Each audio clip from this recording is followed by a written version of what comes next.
জান, আজকে আমার মনটা অনেক ভালো, আবার সবজিও আনছো অনেকগুলো।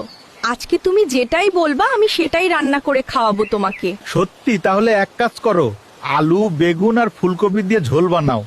মাছ তো নাই, মাছ আনলে এই সবজি দিয়ে রান্না করব।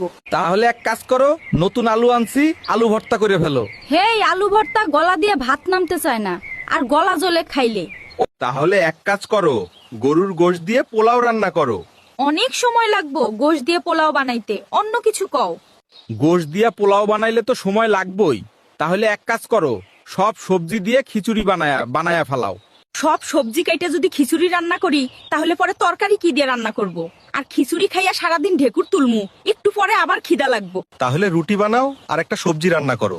না, রুটি খাইলে সারাদিন পানি তেষ্টা লাগে। তাহলে নুডলস বানাও। হেই, নুডলস আবার একটা খাওন হইলো? নুডলস খাইলে কি পেট ভরে? আচ্ছা, তাহলে তুমিই বলো কি রান্না করবা। না, তুমিই যেটা বলবা সেটাই। আমি পারি না, আর পারি না, আমি কেন মরি না, আজরাইল কি চিনে না।